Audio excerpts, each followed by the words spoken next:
All right, everybody. So, what is this? Quarter 1, 2025. Calling this one "A House Divided Cannot Stand, Neither Can a Woman or Man." So we're talking about ultimately how to. Here's my. Here's what I know is the more that we know ourselves, the more that we're able to coach better. So I'm going to put the focus on us as individuals rather than our clients because it's just so much easier to have the conversation first, owning it and understanding the information ourselves and relaying it to our own lives and our own experiences. And then we can take it to our clients. So, with that in mind, oh man, you ready to rock and roll? I am so psyched to even just talk about this. So, there's sort of excuse me, the sort of the perennial fight between the person who wants to hold fast to what is and the person who wants to change and grow and create more. Um, and I want to leave that there, let that kind of float off in the distance, let that sort of season your thinking. I'm going to do a lot of just reading off of this stuff because I didn't want to try to memorize it and present it that way because there's really a clear flow that I want to hit. The name of the game here ultimately is, and I think it goes to a couple of the questions you guys had asked earlier, is about affecting our clients and the heaviness and the zeitgeist in the world right now. My proposal is to make a unique distinction for our clients about the primary forces that drive them. And that is exciting to me. I mean, I've not been excited about something with coaching in a long time because I've just been doing this for, almost 30 years. But this little distinction shocked me when I read Ralph Waldo Emerson. I read a lot of Emerson, but I read an essay of his, and it just brought a whole bunch of things I've been thinking about and working on for years together. And here I am bringing it to you. So let's first start by, we all know as coaches that we both help our clients deepen their sense of things, deepen their learning, right? And then get them into action. Those are the two primary things that we do. What if I made, actually, if I asked you to think about which do you primarily do or where do you go to first? I'm not going to ask you. We won't go around. We can talk about it later. But I know for me, let's do some action stuff guy first. I mean, it's not in the negligence of, as it would be the same for you guys, but one of the favorite things I have in my discovery session paperwork is what three things, something like this, what three things, if you did them right now, would change your life immediately? And people are like, oh, if I read 30 minutes a day, if I got up and drank a glass of water, and if I went to bed by 10. And so to me, it's like, great. So go drink a glass of water before you finish this. Like, go get a glass of water right now. Start do a couple things. Why? Because there's so many things that we don't need to like deep process and think, and we just have to do.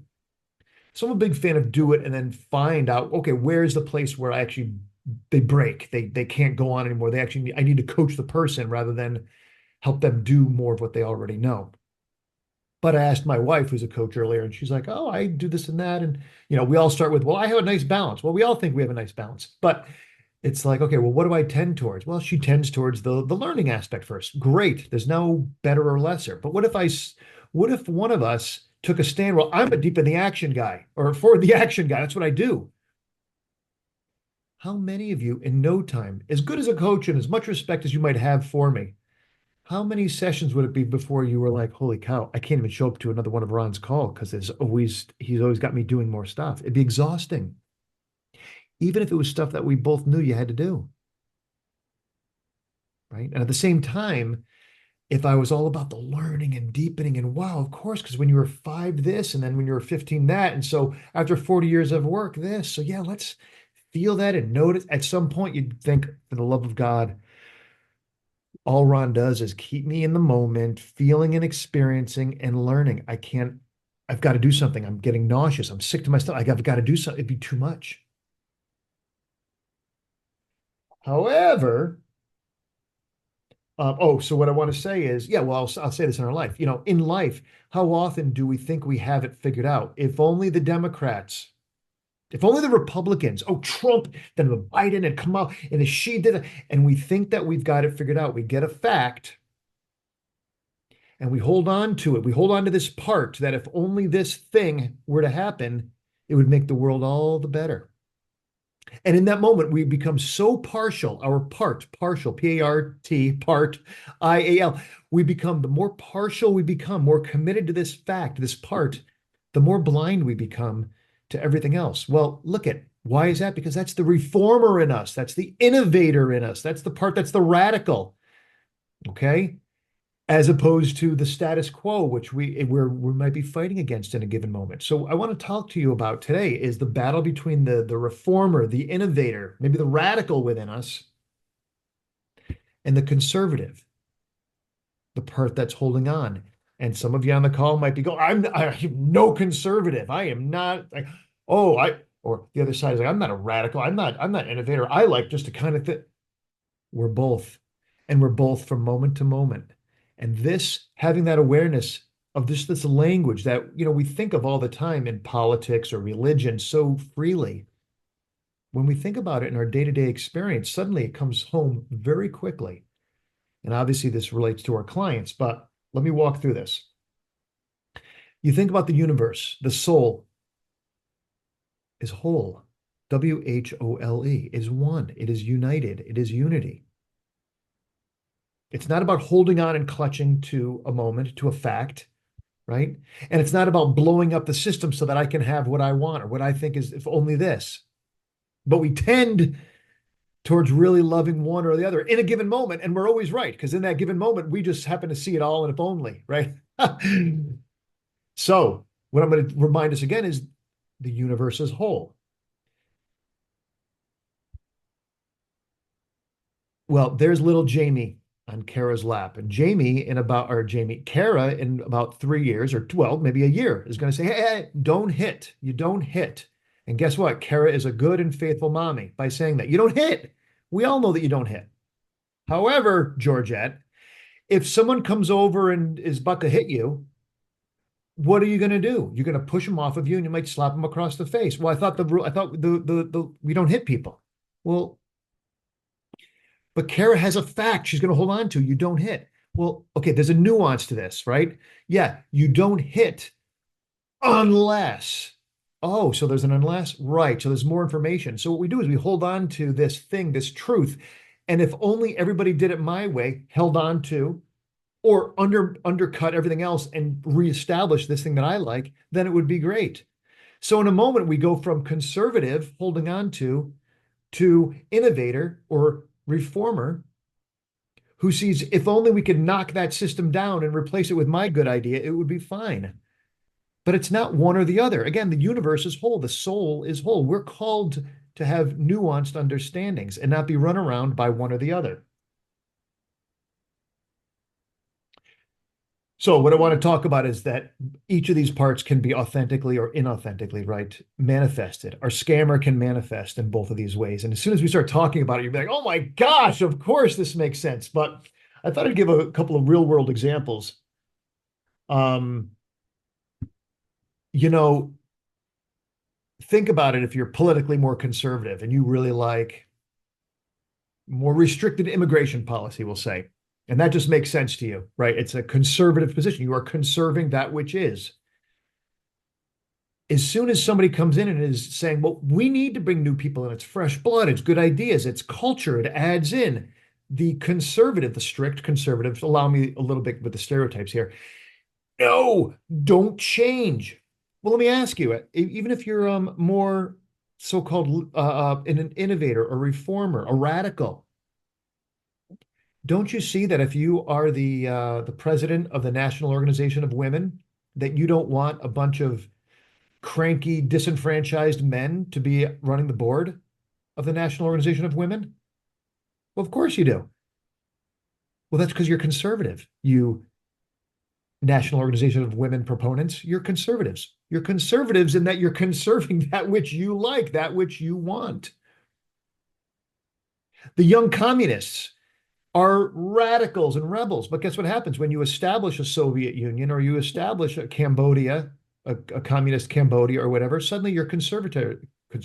You're conservative. You don't want to change the status quo. So what do I want to say? Oh, the radical, the innovator, the reformer, that part of us is the part of us in our youth. right? When you're young, when you're 15, you're like, the world could be this, and they only do that, and if only this. It's what we are in the morning, right? When you're energetic, you got a sense of possibility. Man, I can do this. I'm going to do that. I'm going to undermine the things I've been working on, and I'm going to create something new. When we're feeling energetic or deprived of what we want, that's when we are the reformer, the innovator. So these are moments that we all have throughout our day. Now, how about this? In the evening, tired. Your bellies are full after dinner. You're a conservative. You don't want to buck the system. We don't want to go out and shake the world. Like, can we just have a quiet? Can it just be simple? When we like what is, when things are just the way we want, when we don't want change, when we've got what we want, we're conservatives. So you can start to begin to see the play between the conservative and the innovator, the reformer within us. There's the radical, there's the person that is, a reactionary. It's like, no, nothing can change, nothing can move. We must have this. And I'll tell you, folks, if you walk away with no nugget but one, and it comes in with the shape of one line, it is the story of the eternal battle between want and have.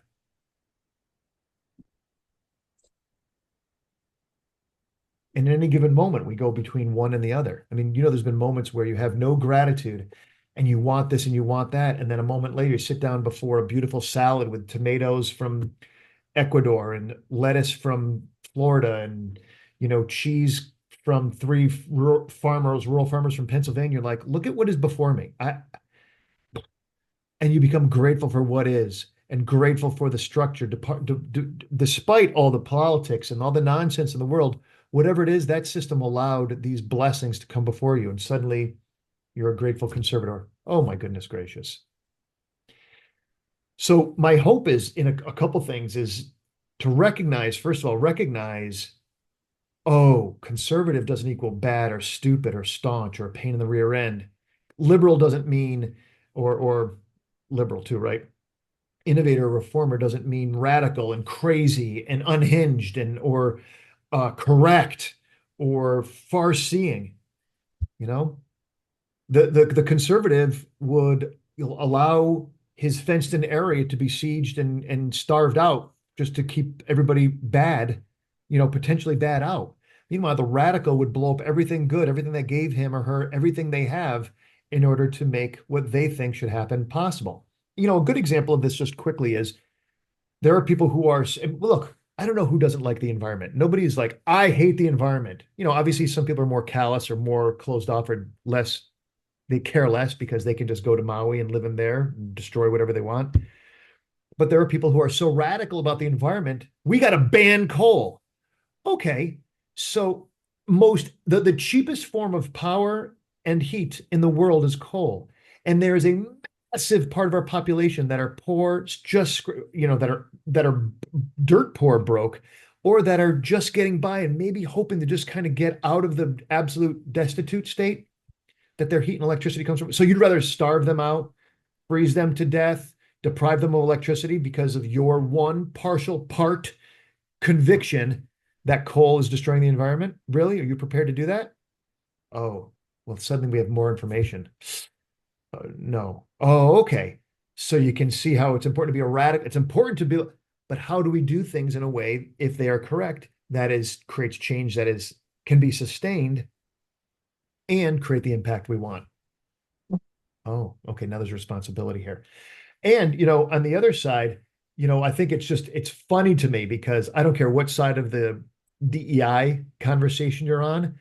Think about it 8 years ago. Nobody knew what DEI was. Nobody had a clue about it. And so the people who believed in DEI were radicals. They were the innovators. They were the people disrupting. What are you doing? Like, it's just fine. We're all the same.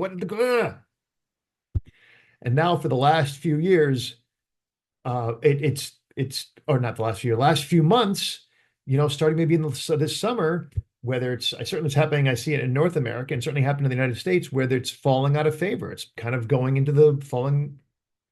It seems to me the lessons from DEI are being integrated into companies, and a lot of companies are just letting it go. Certainly, America as a country, at the federal level, is doing something about it.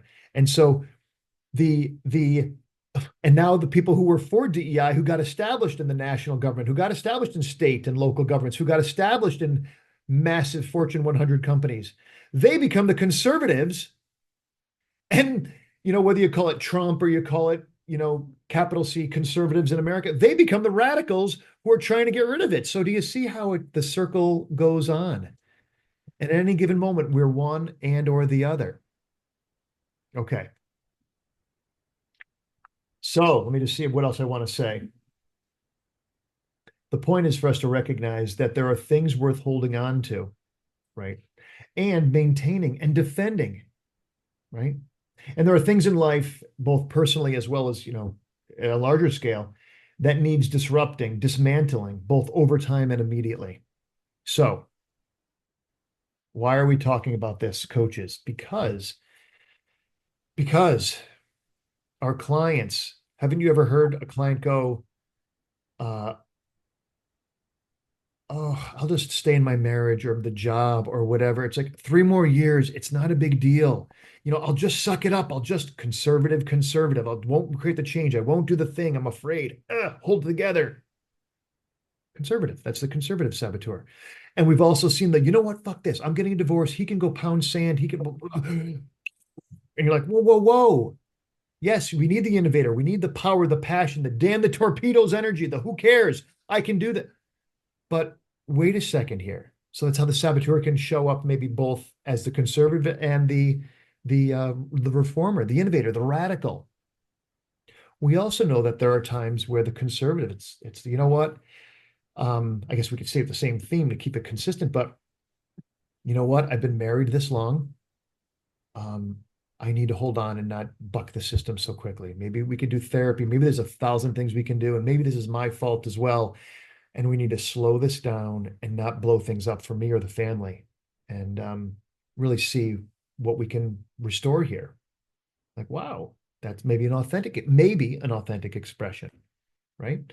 Um, I'm going to maintain my workout routine, even though I'm going to go on vacation, even though I'm going to do these 4 or 5 things, and it'd be so easy just to turn over because, something new is coming and happening. Right. And then what might be an example of an authentic version of the reformer is, um, you know what? And actually a good example is even just me is I did not, I've done the Ironman, I've run 100 miles, I've done all sorts of triathlons and all sorts of crazy stuff. I never stretched, didn't want to stretch. And then I got to a certain point where I'm getting injured. It doesn't feel good.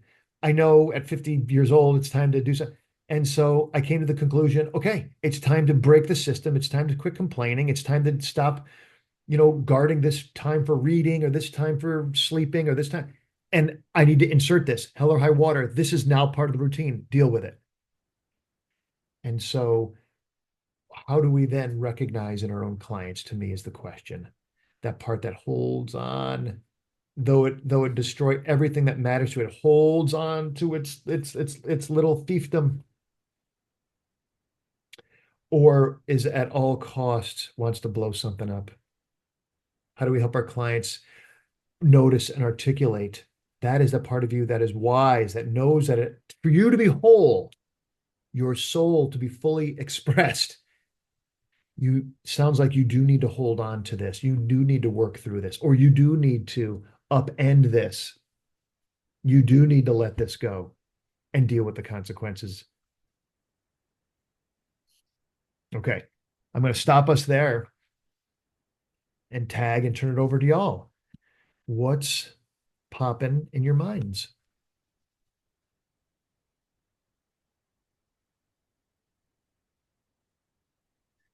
What's coming up for me as I just absorb what you were sharing, Ron. First off, thank you. Um, it is, you used want and have as a polarity. In my mind, there's this idea of like hunger and contentment. That's always been the polarity as I've defined it. So sort of the similar idea.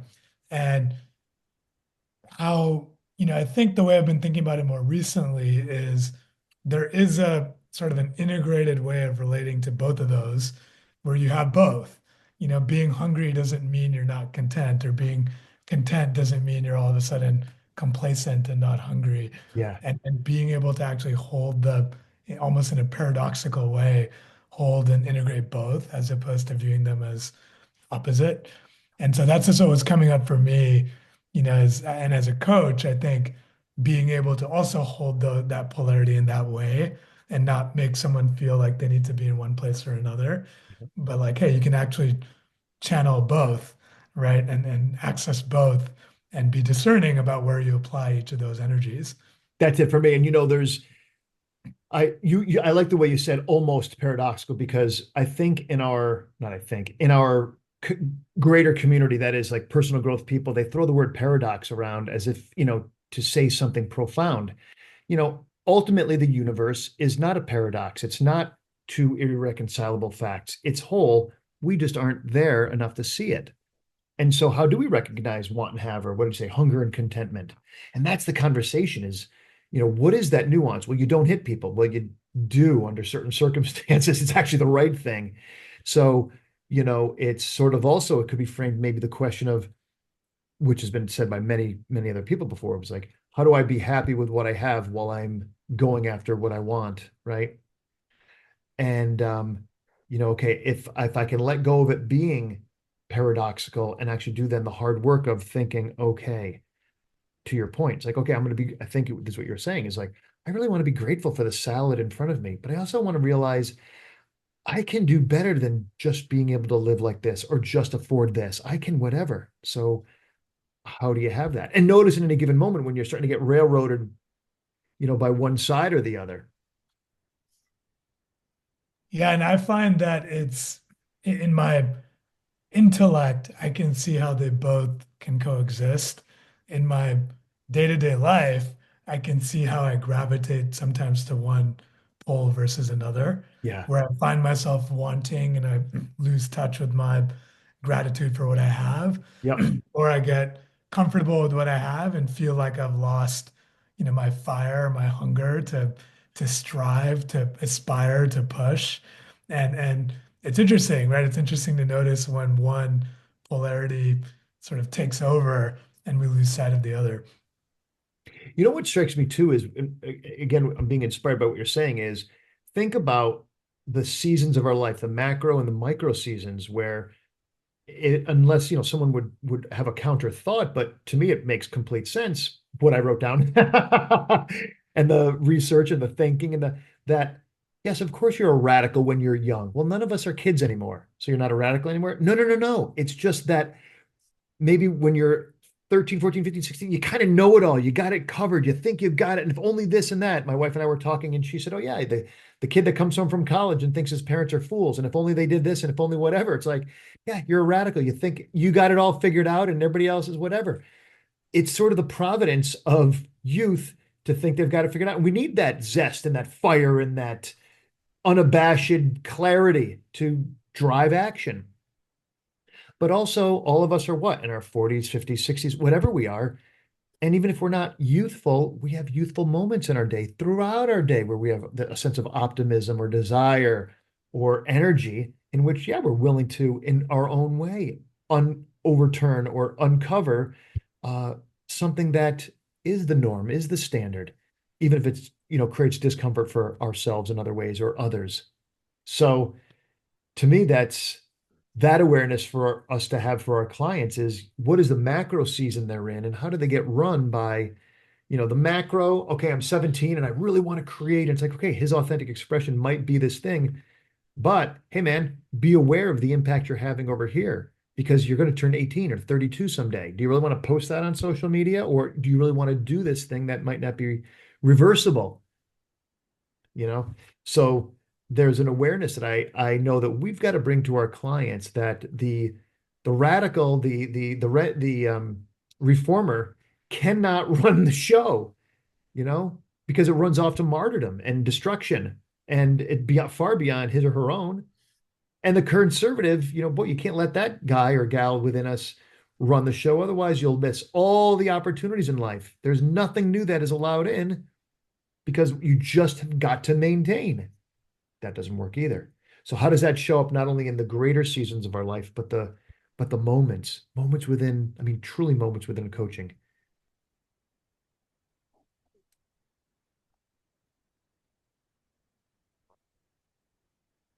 What's going on over there, Georgette?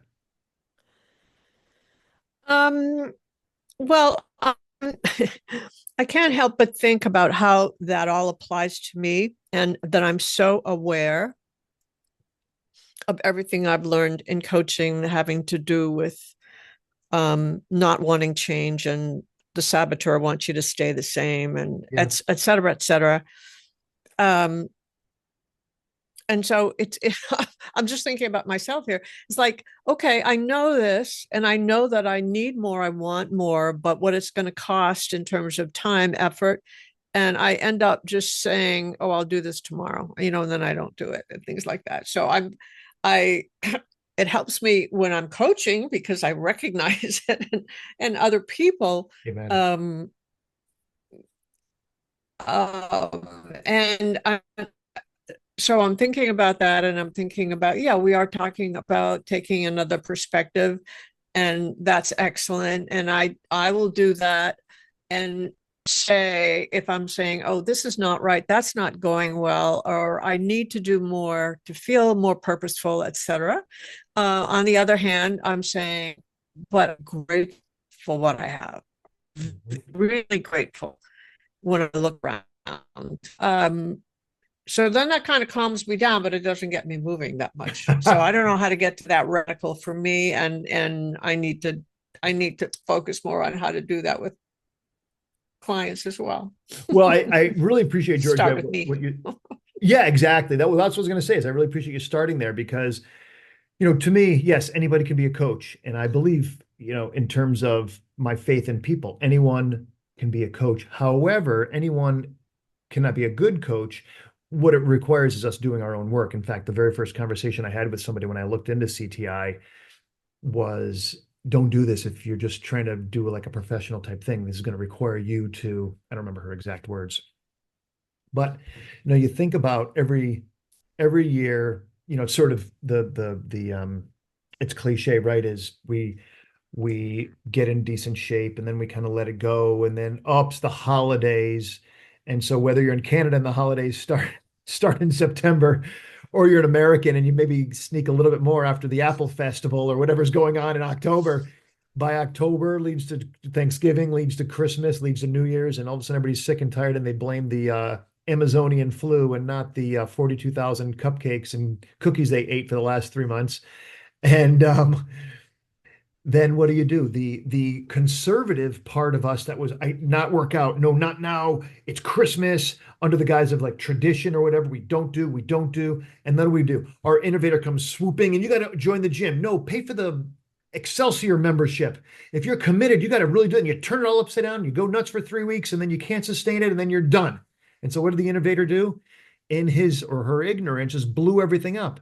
Get rid of coal. No more coal. Oh, well, 17 million people died in the last 6 months because of that. But at least, we have like 0.00000007 less carbon in the environment. Oh, right. Okay.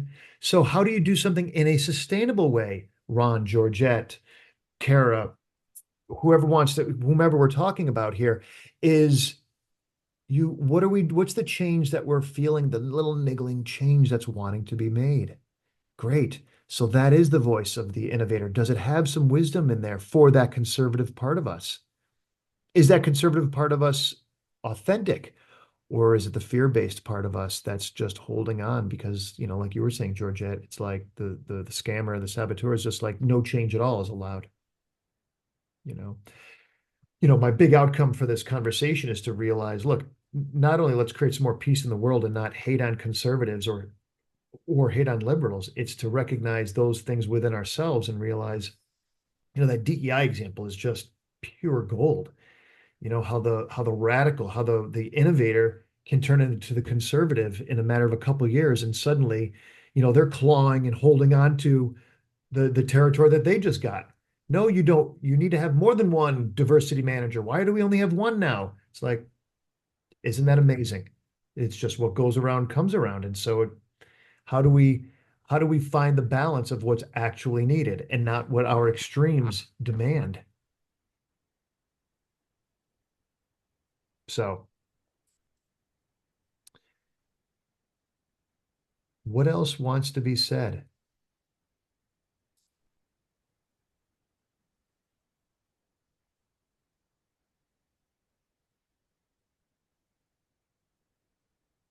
Nothing has to be, if there's nothing popping.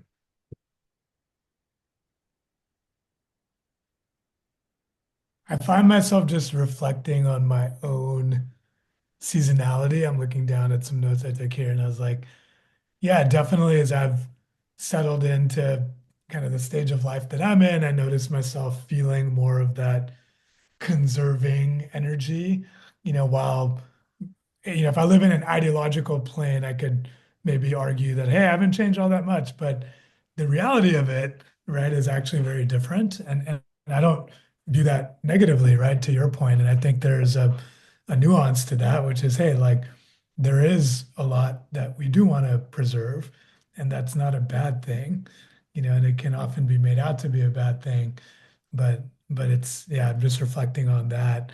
And then just thinking about the different levels at which we experience seasonality, right? I mean, age and life stage is one big macro one. Every year there's seasonality, right, based on time of year and calendars that we're plugged into, and cycles at work, cycles in health, and just thinking even day to day, right? I love what you said about the morning versus the evening, right?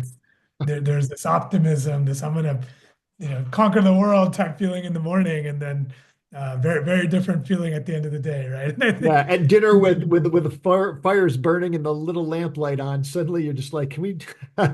yeah, yeah, yeah. So no, I think there's a really great insight here just on tuning into this seasonality at all these different layers, and seeing what that does, what that means for us internally. Yeah. Yeah, and my hope also is there's a degree of humility in recognizing, oh, I've got this bright idea, and if only, I mean, I hate to sound cliche, but it's, the older I get, the more I think I'm a small government guy for what it's worth. I mean, it just makes my prejudice gets out on the table. And primarily, I would say conservative in that, like, we've got something that's working, generally speaking, we've got issues, we've got things that we have to, that things have to get changed. Totally. That is true. But I tend to be before I tend to not want to upset the apple cart totally. And yet there's 1,000 things that I think we need to work on and undo. But at one point where I would have just said the government needs to do this or it needs to stop doing this, and I was so absolute about things. Now I think, well, okay, in my mind, it makes sense that tariffs do this and that happens, and people shouldn't be allowed to even be in charge. There should be no running of this part. But you know what? I am so very limited. And what I can control, which is only me, is a challenge enough to have peace and work my own purpose and to provide for myself and my family sufficiently. Um, it causes me a whole lot of more humility. It causes the radical in me that's less tethered, the reformer in me that's less tethered, to calm a little bit and think things through a little bit more deliberately. It sort of tames it or bridles it, which I don't think is a bad thing at all. Um, anyway, I think I'm Hmm. dovetailing to your point.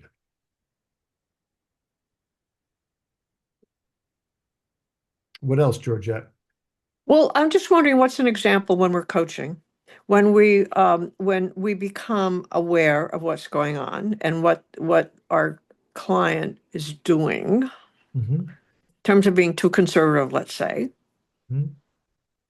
How do we how do we lead them into that area where it's whatever are they willing to do something that is more sustainable, but it's not over the top right now? Or how would you, Translate that. Well, what yeah. I want to address both what Tara and Raul said before about, the heaviness in the environment, what's going on in the world is just people come to coaching with, you know, I am a reality buff, and I don't say that just to throw it away.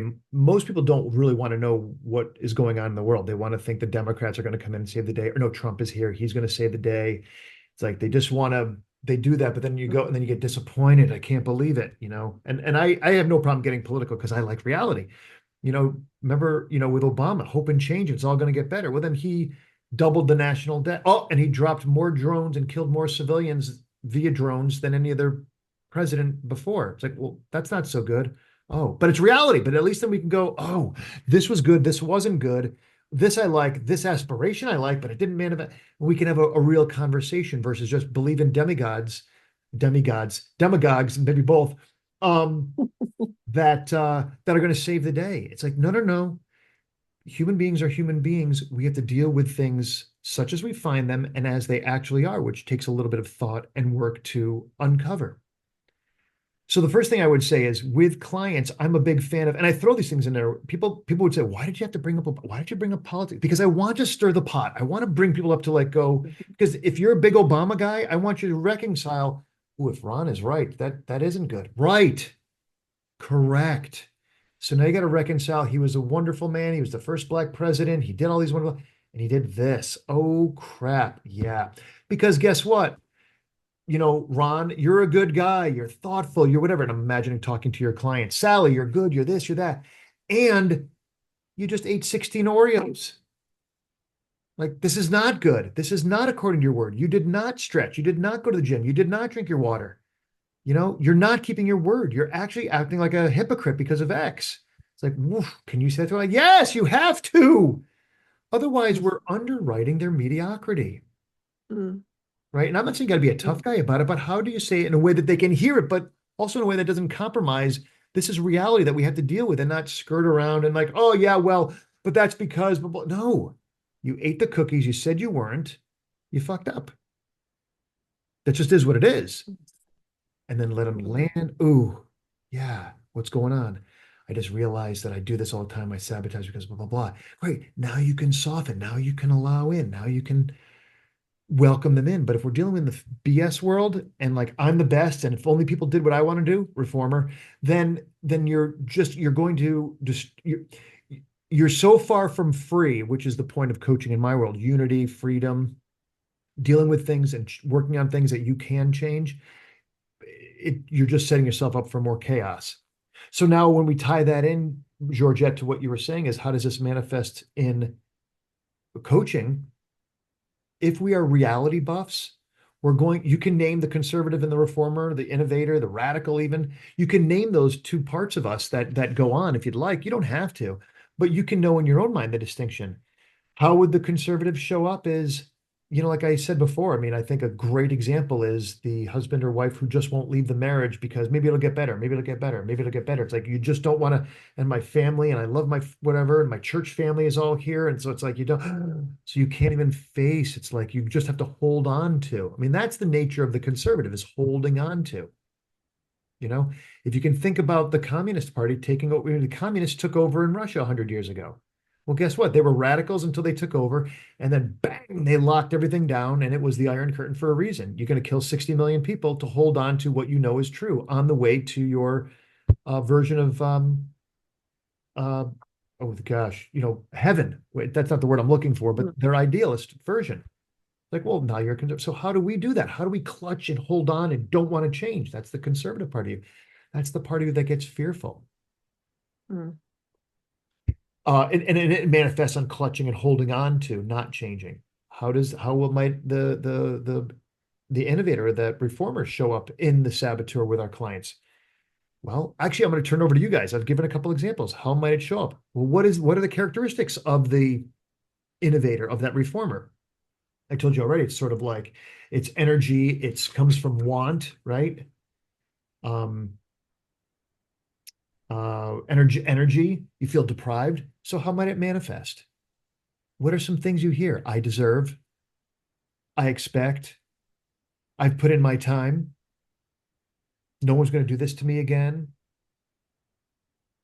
Like, oh, okay. So, okay, great. Yeah, no one's going to talk back to you anymore. So I'm just going to quit. It's like, okay. Or you could have the mature conversation with your boss and share your concerns. Right? How else? I mean, think about it. I think once we start to really parse these two things out, you're going to say, oh my gosh, I've seen clients talk like this 1,000 times. Now, here's what I will also argue. Maybe this is a final nugget of gold before, we've only got 15 minutes left here, but our saboteurs are more than happy. And that's how you get hit by cars on both sides of the road, coming and going, is they balance us between the two, holding on and going for it, holding on and going for it. And you're never really going for it. You're not really ever holding on. And we're just in the conversation. Nothing's happening. Mm. And we don't hold our clients to account for that radical, wild idea they had that they're going to stretch every single day for the next 7 days. Well, they had gas, and their mother had stopped over on Tuesday. And, pork was on Friday, Thursday, and, I had to get there before it's like there's a friggin' thousand excuses to not do the thing. Right. And this is actually a thing that we've got to watch out for because you know, if we don't properly connect our clients to themselves thoroughly connect them to themselves, then we just have this fake pump, this fake radical energy that doesn't last. It's not sustainable. And so now I'm going to stretch every day until the day comes and I'm tired and I don't want to. And then, like I said, all those nonsense excuses that it's are just nonsense. But our conservative liar, in order to hold on, and that's how it manifests in conservatism. It's the lie is designed to hold on to deceive. It doesn't want new information because it needs to maintain the old fact. Mm.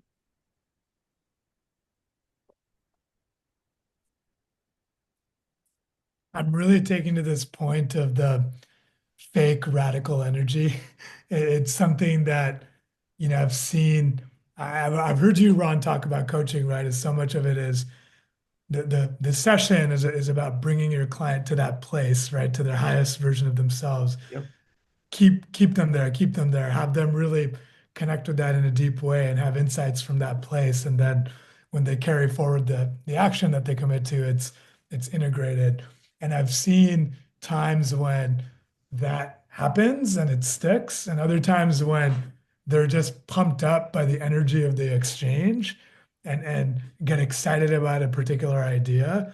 And then the next week or 2 weeks later when we meet, there wasn't follow through, right? And you could tell, like, oh, it wasn't really something that they were deeply committed to. It was just something that it was fool's gold, right? And it ended up, and then if anything, it creates shame and disappointment and kind of takes them down the wrong path. And it's interesting. And a lot of what I'm taking from this conversation, sort of in the name of self-awareness, have the person recognize, hey, am I being overly conservative or not even overly, like, where am I being conservative? Where am I being radical? Where should I Consciousness. consider, where should I consider the other energies and then make, conscious choice that's aligned and coming inside out rather than, hey, this seems good. This seems good. Other people are saying I should do this. Should, right? That word should enters, discourse so often when evaluating actions. Anyhow, I'm going in a few different directions here, but that's what's really bubbling to the top for It's me all right it's all great. And Georgia, it looks like you got something, but I just want to throw in quick. Do you see then how even as coaches we can underwrite accidentally the fake radical, the fake energy that's actually not sustainable. They're not going to really do it. Or when they don't do it, we can, oh, well, you were busy and oh, well, that happened. And it's like when we let people off the hook, we actually end up engendering and fostering the failure that Mm. leads to the oh shucks and the shame and maybe coaching isn't for me and all that stuff. It's like, holy cow. And these are the moments when I think coaching through and we get to this point again, I go, oh my gosh, there is such a responsibility to be a good coach and not be mediocre, which by the now. way, shouldn't make your conservative saboteur, whoever's listening to this days or months down the road, say, well, then maybe I shouldn't coach. Like, no, no, no. You should just Mm-mm. become excellent and you should become more transparent and you should tell the client what you're up to so that you can do it together and not have to rely on you being something somehow special. And I'd love to just quickly Mm. throw in two things to what you said, Ron. That area of like getting myself attracted as a coach to the fool's gold, right? To the fake energy. I've learned about myself that it comes from a place of wanting to bank a win, wanting to feel like I delivered value, and in that moment when they're excited about something, it's like, oh, great, great. Yeah, I'm going to double down with you. Like, we're going to go after this. And it's sort of, I noticed myself sometimes lose sight of the bigger mission of our partnership when a moment like that arises and I pursue sort of the wrong track. On the other Mm. hand, what you were saying around letting them off the hook, sometimes there's this desire to show up in a supportive, kind, gentle way. And that sort of politeness also takes us away from the mission, right? Of in a very different way. But it's like, oh, I want them to feel like they can always come to me, that I'm always going to be nice to them. And it's these shadows, within ourselves that are manifesting in these moments that I've always, I found very interesting, just learning about that and noticing it myself. That's awesome. And I'm going to tag on to what you're saying. And then Georgette, you're going to have well, we got a little more time here, so you I can, got a couple of minutes. Yep, yep. okay.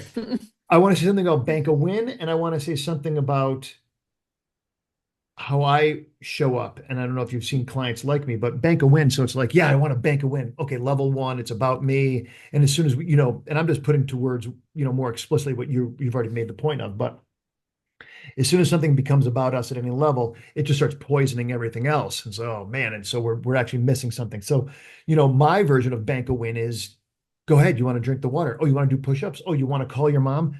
Go do it right now. Call me back in 10 minutes. It's like bank the win. Now let's debrief who you were, the real connection. How did the real manifestation of that, the reformer show up and do the thing? And now how do I feel? Now I'm connected to myself as that guy. Now that's sustainable. So that's one, bank us an authentic win. The second is, Ron, is what I will show. If you coached me, you'd find me going like, son of a gun, I really want to whatever, and I can just kind of get in this thing. I'm a passionate guy. I'm effusive. And if you just riff off of that, it's not often, or not often. It is often, but it's not always a settled passion. It's sort of like passion. And that is just going to create me acting more out of anxiety or fear or frustration, or we got to do something inauthentic, radical, and so all of a sudden, how do you settle him back into his authentic, his connected? And what does he see from that part of him who's energetic and willing to do whatever it takes? Great, go do that. You get me into action from this place, you're going to get more of the same. No different if someone's like, oh, go ahead, Georgette, you got the court.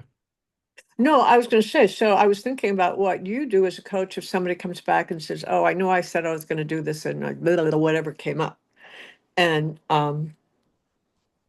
so you're saying that you try to find in there something that's not just saying, well, what are you going to do next time? Well, there's no rule, right? It Yeah, you depends. didn't do it this time, and when are you going to do it? And when, are you willing to be held accountable and blah blah blah? How tough It, do you get in a it depends. situation Well, like I that? can get really tough, but it depends. It depends on if it's something they can do right now. Yeah. Like I said, I've hung up the phone and said, go call your mother right now. Call me when you're done. Okay. Right. So there's that. Yeah. Oh, okay. So you really do. Yeah. Oh, Okay. no, that's not Mhm. no, that's not, no, I've totally hung up on clients, or like said, I'm going to hang up. Here it comes. Go call your mother right now. Call me when you're done. Click. And then Okay. same thing. Yeah. I mean, Uh-huh. but if it's something like I was going to do XYZ over 5 days of the week, you can't do that. But I might still have, Yeah. Yeah. call me back in 5 minutes, go do 30 push-ups and 20 sit-ups. Like you said, you're going to go do them right now and then call me. I don't want to talk about it if it's something they can do right now. Let's bank, Yeah. Interesting. Yeah. let's bank a win and then Yeah. draw a disparity between what happened that you couldn't do. What did you just do? That took like what, 97 seconds? You just did it. And you said all week you didn't have time. Like, what's going on here? We got to Yeah. talk about this. I'm not a big fan of Hmm. feel bads, like feel bad or shame for no reason, but shame in terms of Yeah. I can see myself, I can see my shortcomings, I can see that I'm failing myself. I want that all day long because that's the impetus to change. I don't like feeling this way. I don't like tasting, smelling, touching, being like this. Who do you want to be? Great, let's touch that guy or gal and move into that. So, but yeah, no, I Hmm. have no problem Hmm. doing that. But it really matters on, is it the first session and they just like misunderstood is the first session and they're like, okay, no, I'll do it this week, but this came up. Like, great, let them go this time. But next week, there's no nonsense. Hmm. So, but you got Hmm. to find your own mix, Georgette, about between compassion and understanding. Yeah. Go ahead. Hmm. Hmm. Yeah. No, no, I agree.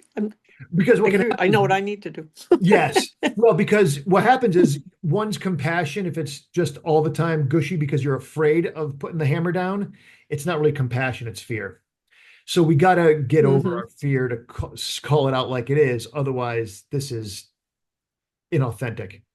So let's have Yeah. our compassion and understanding be authentic. Let's have our strong commitment to even having conflict with the lesser parts of our clients be just as strong. We have both of those. Man, we got Yeah, something powerful here. great. 3 minutes, Georgette. I know you're gonna have to bail in just a second. Why don't you have our last words, and then we'll go on to our last other folks. Oh, thank you, thank you, thank you. And I really better shoot the out the door here. You're very, All very right, thank you. And welcome. I'm sorry I have to leave, but it was great. It was great, as always. To you, Peace. Ron. Yeah, you're welcome. Bye, Georgette. Bye, everybody. Bye. Well, we lost Tara, so she's a no-go for now. Kara, if you got a second, come on back and you get your words. But before that, Raul, what do you got to say, brother? Just appreciate the space that you've created here, Ron, and I'm glad I was able to make this one, and just always a pleasure to hear from you, to learn from you, from this group, and feeling more informed and energized myself, and excited to put this into play and try it out. I provoked your radical. Yeah, exactly. Your reformer. Go ahead, Kara. Yeah, just thanks. Yeah, I was able to hear most of it. I've just got a very rambunctious little toddler right now trying to get into things that he shouldn't be. But yeah, mostly thinking about how a lot of it can apply to just where I'm at in my personal life right now. And I would like to provoke my inner radical a little bit. So Good. Good, good. There's a season for it all, isn't there?